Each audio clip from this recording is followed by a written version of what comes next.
Ny vahoaka malagasy no mametra-panontaniana amin'ny hoe andro tsy fiasana sa iasana ny amin'ny alatsinainy ho avy izao. Namafisina tao anatin'ny filan-kevitry ny gouvernemanta ary fa andro tsy iasana fa andraisana karama ho an'ny vahoaka malagasy tsy ankanavaka ny alatsinainy fa 14 ny volana oktobra ho avy izao, andro atserovana ny fanambarana naterahan'ny repoblika voalohany. Izay zany mahakasika an'iny fa raha ny tontolom-baovao mahakasika ny fanomanana ny fifidianana kosa indray dia nitondra ny fomba fijery ny toedra raha ankehitriny indrindra ny firosoana makany amin'ny fifidianana sy ny fikarakarana izany ny mpampianatra mpandalina ihany koa ny fifandraisana iraisam-pirenena dia Andriamatora Danoara Julien isan'ny nambarany ary fa tsy azo idovirana intsony ny firosoana makany amin'ny fifidianana ary azo heverina ho izy fa ekeny ny fianakaviam-be iraisam-pirenena ny voka-pifidianana ao aorianan'izay fifidianana ho tanterahana eto amin'ny firenena izay.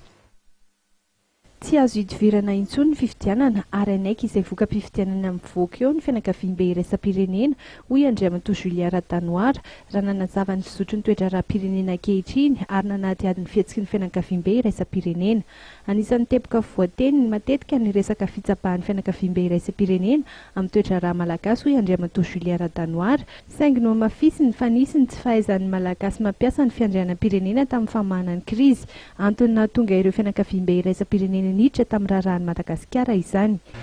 Tsy possible intsony aloha zany efa engagé efa lasa lavitra ny processus électoral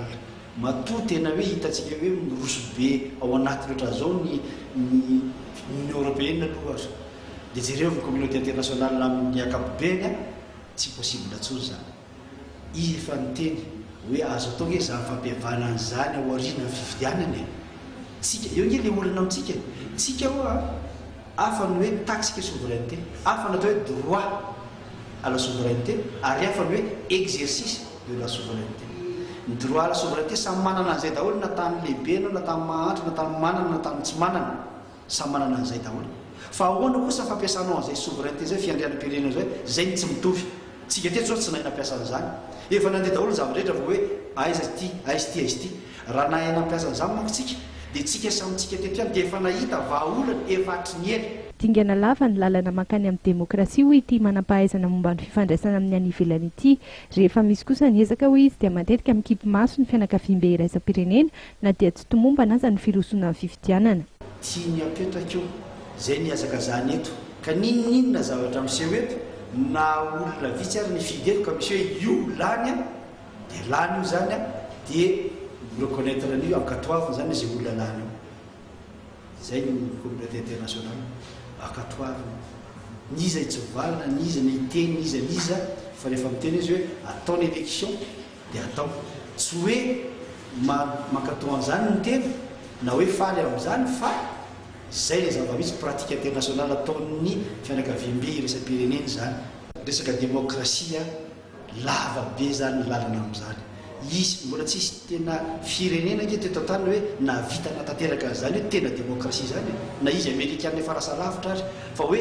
inona fotsiny ny ezaka atao makany amin'ny démocratie. Démocratie zany nge idéal politique hozy izy sasany ary sasany miteny hoe utopie revingatra ka lalana amin'izany dia hoe rehefa betsaka fotsiny effort ataonao makany amin'ny démocratie zay no ahitana hoe pays démocratique izy sa tsy verina amin'ny élection ato Madagasikara fifidianana raha mijerytsika izao